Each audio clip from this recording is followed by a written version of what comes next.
할렐루야. 오늘 여전도의 헌신 예배를 통하여서 제가 기도하면서 참 우리 여자 성도님들께 먼저 감사의 말씀을 드리고 먼저 칭찬을 하고 싶고 또 축복하고 싶습니다. 사실 집에서는 주부가 가정을 일으켜 세우시듯이 교회도 여자 성도님들의 헌신을 통하여서 세워집니다. 물론 큰 일은 우리 남자 성도님들이 하시지만 여자분들의 숨은 그런 헌신과 봉사가 있었기에 우리 교회가 여기까지 오지 않았나 생각이 됩니다. 세상에서도 남자가 세계를 지배하지만 그 남자를 지배하는 사람은 누구라고요? 여자라는 말이 있듯이 교회도 마찬가지입니다.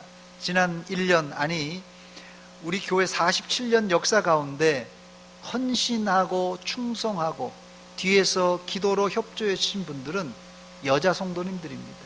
다시 한번 우리 여전도의 회원들을 축복합니다. 오늘 헌신 예배를 통하여서 남자 성도님들은 분발하시고 우리 여자 성도님들도 더욱 분발하여 하나님의 나라와 교회를 위해서 충성하시기를 주의 이름으로 축원합니다. 오늘 본문의 배경은 예수님께서 이스라엘 북쪽 갈릴리에서 서북쪽으로 이제 해안가에 있는 두로와 시돈이란 지역에 가셔서 있었던 일입니다. 놀라운 사실은 예수님은 이 지역을 광고도 없이 조용히 가셨는데 이미 그 지역에 예수님의 소문이 파다하게 나 있었습니다. 마가복음 7장 24절 말씀 보니까 예수께서 일어나사 거기를 떠나 두로 지방으로 가서 한 집에 들어가 아무도 모르게 하시려고 하나 숨길 수 없더라 했습니다.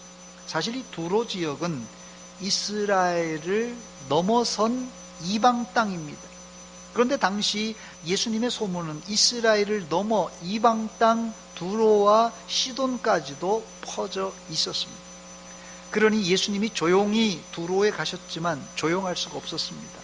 지역을 한번 보이기 위해서 제가 지도를 하나 준비했는데 한번 보여주시기 바랍니다. 예루살렘, 두로, 시돈 저렇게 되어 있습니다. 뭐 너무 간단한 지도인데요. 어쨌든 하여튼 그 두로와 시돈은 이스라엘 땅과 연접해 있는 지역이라는 것이에요. 이때 제일 먼저 반응을 보인 사람이 있는데 한 가나안 여인이었습니다. 본문 21절과 22절입니다. 예수께서 거기서 나아가사 두로와 시돈 지방으로 들어가시니 가나안 여자 하나가 그 지경에서 나와서 소리질러 이르되 주 다윗의 자손이여 나를 불쌍히 여기소서 내 딸이 흉악하게 귀신 들렸나이다 하되 그랬습니다. 본문엔 이 여인을 가나안 여인이라고 했지만 마가복음엔 이 여인을 수로보니게 여인이라고 했고 헬라인이라 이렇게 불렀습니다.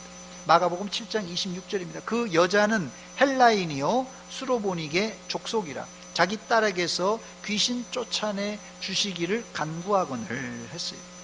왜 마태복음과 이 마가복음의 기록이 다른 것입니까? 그 이유가 있습니다. 그 이유는 마태복음을 기록한 이 마태라는 제자는 이 마태복음의 저자 대상은 이 유대인들을 초점을 맞춰서 썼기 때문에 유대인들 입장에서 이스라엘 사람이 아니면 무조건 그 지역의 주변에 있던 사람들은 대부분 가나안 사람이라고 불렀기 때문에 가나안 여인이라고 쓴 것입니다. 그런데 마가복음에는 이 여인을 헬라인이며 수로보니게 족속이라고 말합니다. 이 헬라인이란 말은 여러 가지 해석할 수 있습니다만은 당시에 헬라인이란 말은 헬라 말을 하는 사람 혹은 헬라 교육을 받은 사람 이런 뜻입니다. 또 수로보니게라는 말은 두 단어가 합쳐서 한 단어가 된 것인데요. 합성어입니다. 술이라는 시리아라는 뜻과 보니게라는 페니키아라는 단어가 합쳐져서 만드는 단어지가 이 수로보니게라는 단어입니다. 즉 이 여인은 헬라 말을 할 줄 아는 시리아계 종족의 현재는 어디요? 이 페니키아 두로에 살고 있는 사람이라는 뜻입니다. 이것을 요즘 표현으로 바꾸면 국제어인 영어를 할 줄 아는 시리아계의 레바논 사람이다 이렇게 표현할 수 있습니다. 있습니다. 자, 첫 번째, 그렇다면 이 여인이 예수님을 찾아온 이유가 무엇입니까? 이 여인이 예수님을 찾아온 이유는 딱 한 가지 이유입니다. 자신의 딸이 귀신 들려 고생하기 때문에 이 자기 딸의 귀신을 쫓아내 달라고 부탁하러 온 것입니다. 마가복음 7장 26절입니다. 그 여자가 헬라인이요 수르보니게 족속이라 자기 딸에게서 귀신 쫓아내 주시기를 간구하거늘 했습니다. 그런데 본문 22절에 보면 이 귀신은 보통 귀신이 아니었습니다. 여기 22절에 보니까 나를 불쌍히 여기소서 내 딸이 흉악하게 귀신 들렸나이다 했습니다. 보통 귀신 들린 것이 아니라 아주 흉악하게 귀신이 들렸습니다. 저는 목회를 하면서 귀신 들린 사람들을 몇 차례 만난 적이 있는데 이 귀신 들림의 치료가 이 기도하면은 귀신이 진짜 떠나갑니다. 기도할 때 기도하는 사람 앞에서 귀신이 떠나가는 경우가 많습니다. 귀신이 떠나가는데 이 귀신이 쫓겨나가면은 금방 온전하게 돌아오면 좋으련만, 잘 들으세요. 이게 여러분들한테도 해당이 될 수 있거든요. 잘 들으세요. 이 오랫동안 귀신 들린 사람이 이 귀신에게 시달려서 심지어는 귀신이 떠나갔는데도 귀신으로 인한 고통과 상처 때문에, 이걸 보통 이 정신과에서는 트라우마라고 합니다. 이 귀신이 오래 들려가지고 이 트라우마가 생긴 거예요. 귀신 들림에 대한 트라우마. 그리고 귀신 들려가지고 멸시천대받고 귀신 들렸다고 사람들에게 요거도 먹고 하면서 그런 고통과 상처 때문에 귀신이 나간 후에도 상당히 오랫동안 악몽에 시달리게 됩니다. 그러므로 귀신을 쫓아내고 사후 처리를 잘 해주어야지 다시 귀신 들리지 않습니다. 예방을 할 수 있어요. 문제는 귀신 들린 사람은 귀신의 조종대로 행동하기 때문에 이 귀신 들린 사람 특징이 뭔지 아십니까? 첫째는 이 눈이 굉장히 매서워요. 매서울 정도가 아니라 무섭습니다. 말 그대로 귀신이 쳐다보는 것 같아요. 아주 독하게 쳐다봅니다. 또 말이 거친데, 거친 정도가 아니라, 제가 만난 사람들은 거친 정도가 아니라 그냥 뭐 제가 목사인 줄 알면서도 욕을 쏟아내는데 아주 심한 욕설을 토해냅니다. 그리고 힘이 얼마나 센지, 이 여자분인데 말이에요. 웬만한 장정들도요, 2사람, 3사람, 이거 제어가 안 됩니다. 그러니까 귀신 들림도 이게 뭐 제 표현이 어떨런지 모르지만 상중하로 이 등급을 나눌 수가 있어요. 예를 들자면, 여러분, 이 술을 먹어도 이 술 주정을 할 때 말이에요, 이 술 주정 주사가 있는 사람들 보면은 특징이 있더라고요. 어떤 사람은 술만 먹으면 잠만 자는 사람이 있는가 하면, 어떤 사람은 술 먹으면 막 길길이 날뛰면서 폭력을 행하는 사람도 있지 않습니까? 귀신 들림도 마찬가지입니다. 귀신 들림도, 뭐 귀신은 다 안 좋은 거지만 귀신도 상중하로 나눌 수 있다는 게 현상에 따라서. 그런데 오늘 본문에 기록된 이 가나안 여인의 딸은 흉악한 귀신이 들린 것을 볼 때 난폭할 뿐 아니라 욕설을 쏟아내서 통제 불가능한 상태였을 거라 추측이 됩니다. 딸이 이런 처지에 있다가 보니까 보다 못해 어머니가 예수님을 찾아온 것입니다. 사실 당시 두로와 시도는 이스라엘과 뗄래야 뗄 수 없는 아주 밀접한 관계에 있었던 나라였어요. 사실 당시 두로와 시도는 이스라엘과 오랫동안 이 교류가 있었는데요. 3000년 전, 뭐 그 당시로부터, 예수님 당시로부터 1000년 전부터 솔로몬 시대입니다. 이스라엘은 그들과 왕성하게 교류했습니다. 심지어 솔로몬은 너무 지나치게 교류하다가 이 시돈의 여신 아스다롯을 섬기기까지 했습니다. 열왕기상 11장 5절에 나오는 말인데요, 이는 했는데, 이는 누구냐면요, 그 앞에 솔로몬입니다. 솔로몬은 시돈 사람의 여신 아스다롯을 따르고 더 나아가 암몬 사람의 가증한 밀곰도 따랐다. 우상 숭배했습니다. 또 그 이후에는 북이스라엘의 왕이었던 아합 왕, 이 독한 왕입니다. 악한 왕이에요. 아합 왕은 솔로몬보다 한 수 더 떠서 시돈의 왕이었던 엣발의 딸 이세벨과 결혼을 합니다. 정략 결혼이죠. 북이스라엘과 이 시돈의 왕의 딸과 공주와 결혼한 것이, 결과적으로 온 이스라엘이 이 이세벨을 통하여서 바알과 아세벨을 섬기고 맙니다. 열왕기상 16장 31절입니다. 느밧의 아들 여로보암의 죄를 따라 행하는 것을 오히려 가볍게 여기며 시돈 사람의 왕 엣발의 딸 이세벨을 아내로 삼고 가서 바알을 섬겨 예배하게 되었다 그랬어요.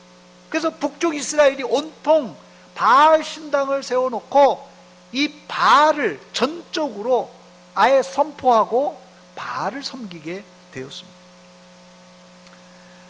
그래서 경건한 이스라엘 백성들은 그들 이후에 그들과 교제를 하지 않았어요.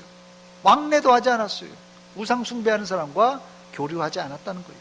그런데 예수님은 이런 상황을 다 알고도 두로와 시돈을 방문했습니다. 여기에는 예수님의 깊은 의도가 담겨져 있는데, 이방 땅에도 복음을 전해야 되겠다고 하는 예수 그리스도의, 예수님의 단호한 의지가 거기 담겨져 있는 말입니다. 오늘 본문의 이 여인의 말과 행동을 미루어 짐작해 보면 이 여인은 상당히 적극적인 여인이었어요. 그러니 예수님이 그곳에 오시기 전에 이 여인은 딸을 위해서 바알과 아스타롯 신전에 가서 기도 안 했겠어요? 제사 안 드렸겠어요? 아마 열심히 바알이여 내 딸의 귀신을 쫓아내 주소서, 아스타롯이여 내 딸의 귀신을 쫓아내 주소서, 아마 기도하고 제사를 드렸을 것입니다. 그런데도 딸에게 들린 귀신이 나가지 않고 더 심해지는 것입니다. 그래서 이 여인은 딸을 위해서 여러 의원을 찾아다녔겠죠. 딸이 지금 아프니까 약도 먹여봤을 것이에요. 한마디로 이 여인은 딸을 위해서라면 간도 쓸개도 떼어줄 여인입니다. 한마디로 모성애가 충만했던, 모성애가 지극했던 여인이에요. 사실 이 모성애하면 우리 한국 여인들을 빼놓을 수가 없습니다. 모든 어머니가, 세상의 모든 어머니가 모성애를 품고 있지만 유독 한국 어머니들은 세상 어느 나라 어머니들보다 모성애가 강합니다. 몇 가지 제가 예를 들어 볼까요?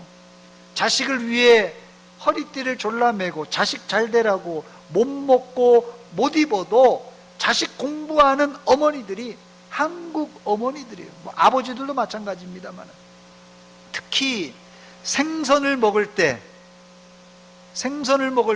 남편과 자식들 먹이느라고 생선 대가리만 먹는 어머니는 아마 세상 천지에 대한민국 어머니밖에 없을 것입니다. 1999년에 인기 가수 그룹인 이 G.O.D라는 그룹이 있어요. 저도 잘 모르는데 이 G.O.D라는 그룹이 이 어머니께라는 노래가 있다는데 제가 잠시 소개하겠습니다.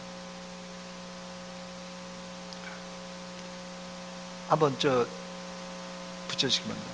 어려서부터 우리 집은 가난했었고 남들 다 하는 외식 몇 번 한 적이 없었고, 이게 좀 랩이라고 그래요. 저 흉내내는데 이런 건 아닙니다. 일터에 나가신 어머니 집에 없으면 언제나 혼자서 끓여 먹었던 라면, 그러다 라면이 너무 지겨웠어. 맛있는 것 좀 먹자고 대들었었어. 그러자 어머니는 마지못해 꺼내신 숨겨두신 비상금으로 시켜주신 뭐죠?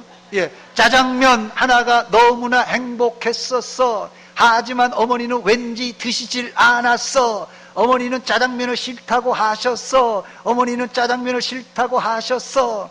이렇게 젊은 애들이 하는 랩입니다. 제가 흉내를 한번 내봤어요. 아, 힘드네요.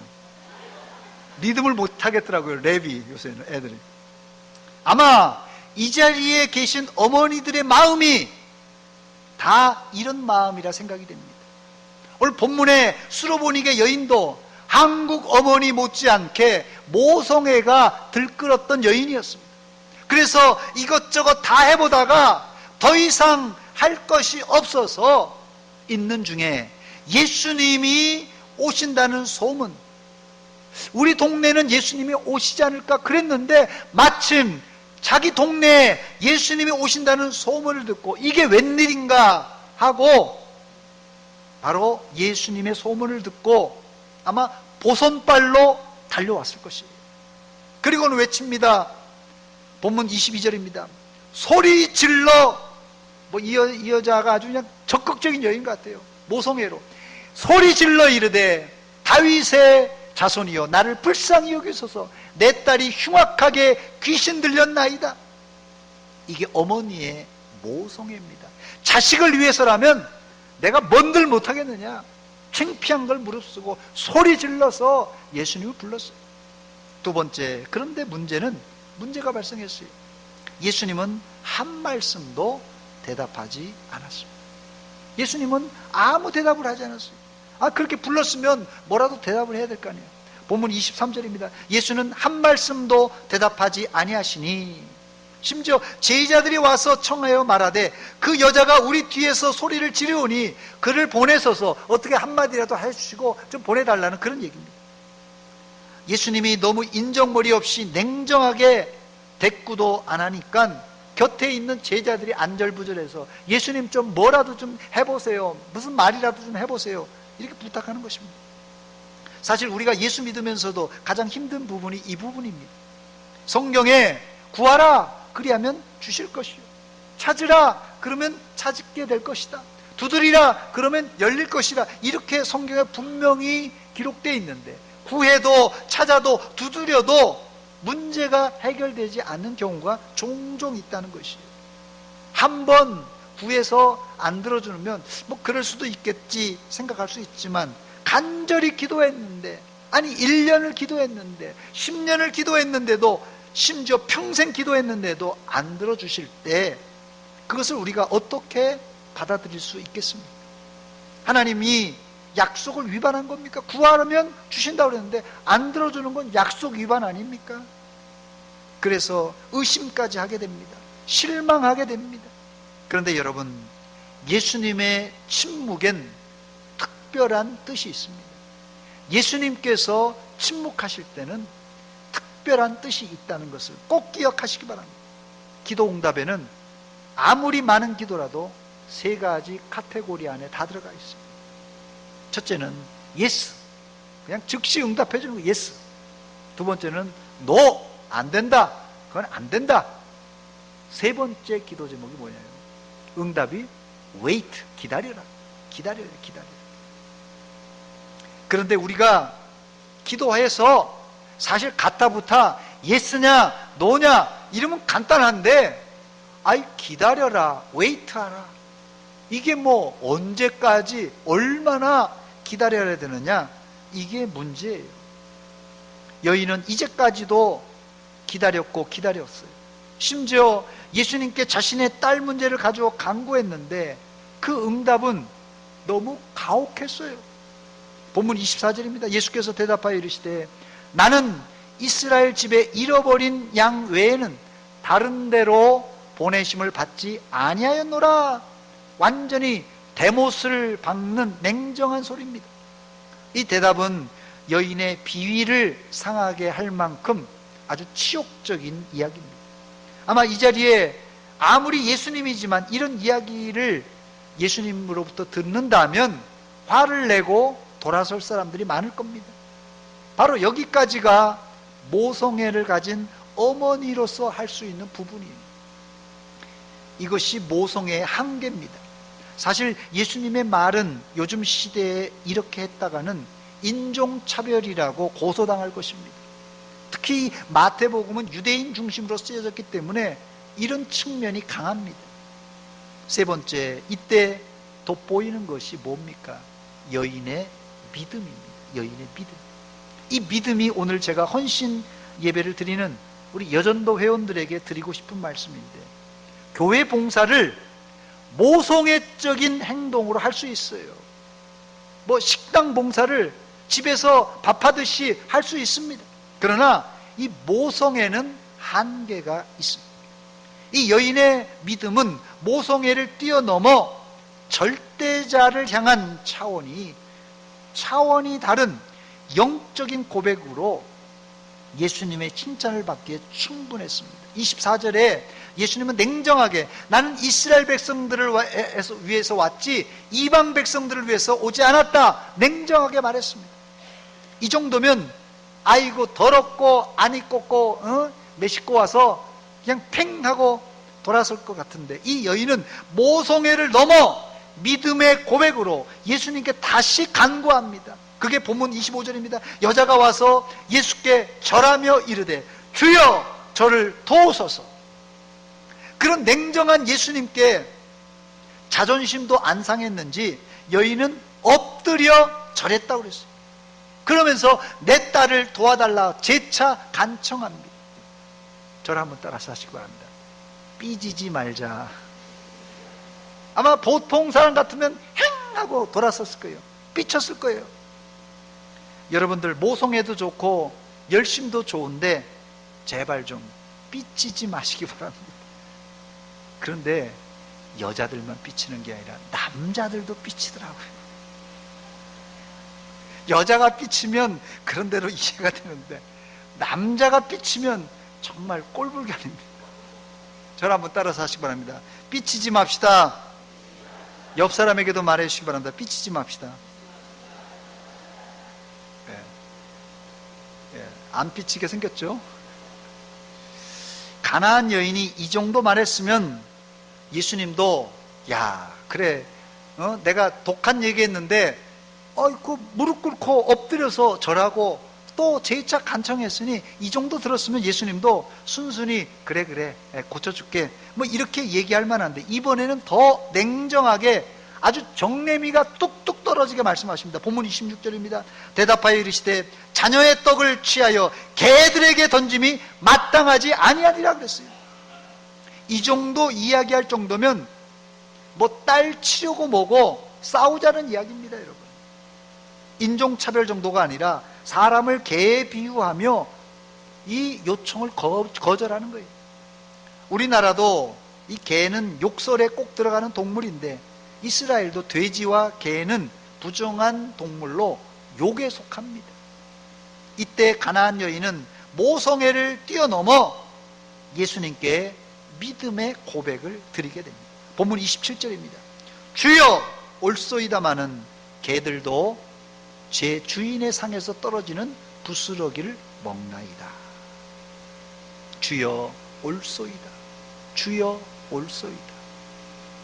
예수님이 여자를 개에 비유하자 여자는 자기 스스로를 개로 낮추어서 개도 주인의 상에서 떨어지는 부스러기를 먹지 않습니까? 나에게 부스러기라도 주십시오 간청한 것입니다. 이 여인은 당시 유대인들은 유대 선민 사상, 이 유대 선민 사상 때문에 이방인들을 개, 돼지 취급한다는 사실을 아마 알고 있었던 것 같아요.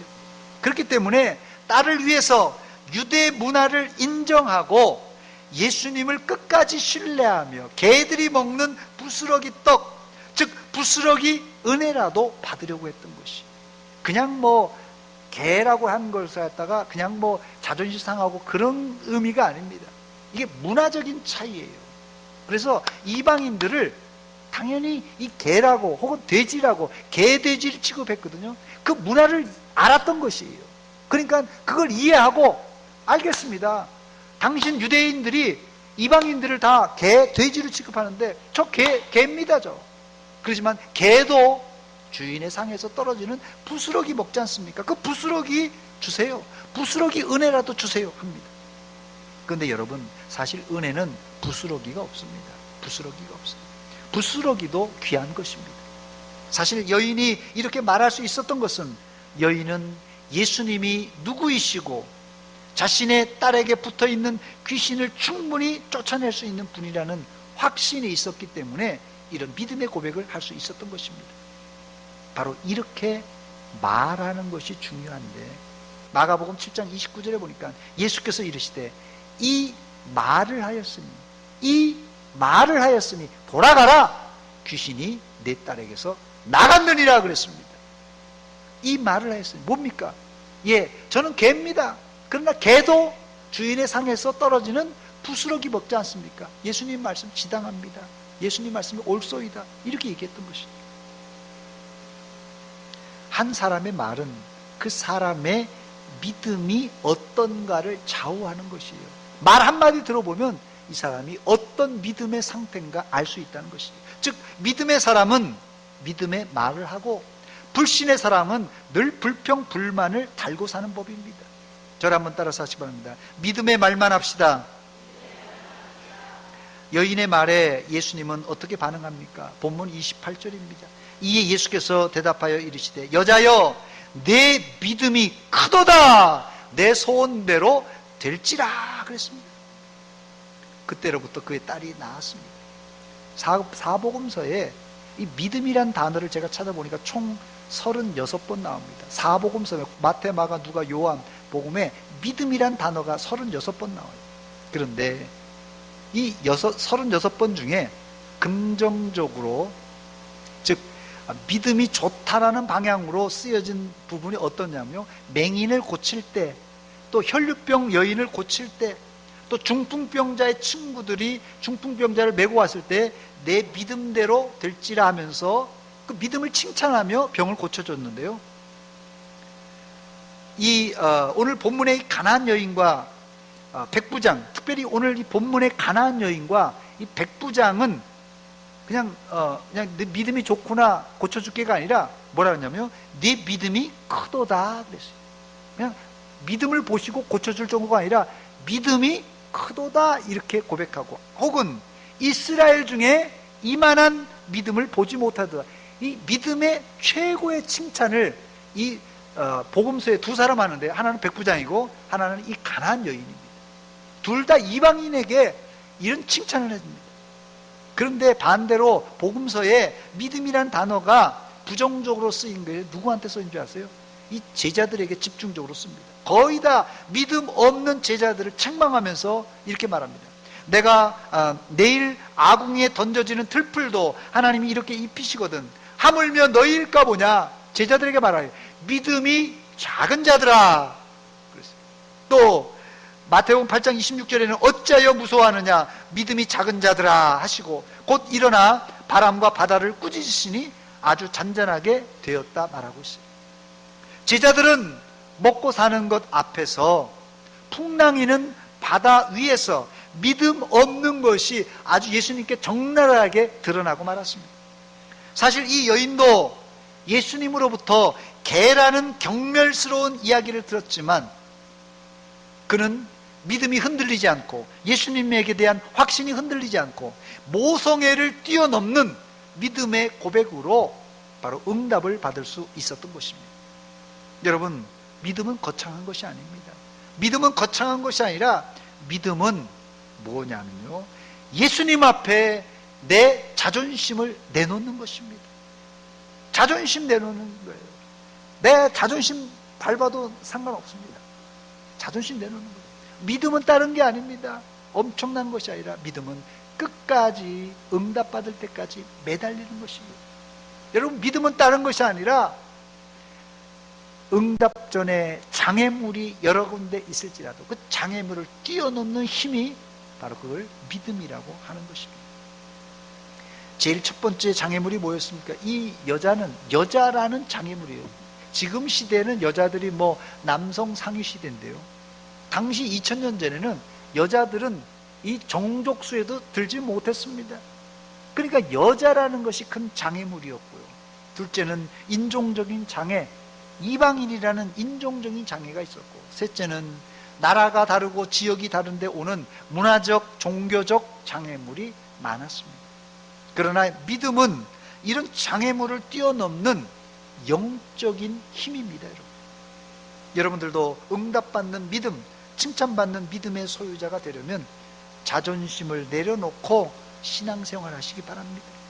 또 한 번 기도해서 안 된다고 포기하지 말고 끈질기게 매달려서 응답받으시기 바랍니다. 그리고 인종과 문화와 지역의 장애물을 뛰어넘어서 믿음의 말로 하나님께 내 믿음이 크도다라는 칭찬을 받고 기도 응답받는 성도들이 되시기를 주의 이름으로 축원합니다. 이제 말씀을 맺습니다. 오늘 연합 여전도회 헌신 예배를 드리는데 이 헌신 예배를 통하여 대전 서문교회 여성도들의 믿음이 그냥 모성애적인 수준을 뛰어넘어서 예수님에게, 하나님에게 내 믿음이 크도다, 내 믿음이 크도다라는 수준으로 올라가시기를 주의 이름으로 축원합니다. 아까 믿음은 말로 나타난다고 그랬는데 그 말은 그냥 일반적으로 하는 이 수다가 아니라 하나님께 드리는 기도로 나타납니다. 우리 말은 하나님, 사람들에게 하는 말이지만 하나님께 말하면 그건 기도가 되는 거예요. 그래서 우리의 말이 이 기도가 되는데, 즉 그 기도를 들어보면 그 사람의 믿음을 가늠할 수 있다는 거예요. 말을 보면 믿음이 측정되는 거예요. 말로 측정되는 것입니다. 그래서 이 믿음의 말은, 즉 하나님께 하는 믿음의 고백은 기도로 하나님께 칭찬받는다는 것이에요. 이제 내일부터 미랄 특별 새벽 기도회가 시작이 됩니다. 새벽을 깨우며 간절히 기도해서 여러분들의 소원대로 응답받는 특세가 되시기를 주의 이름으로 축원합니다.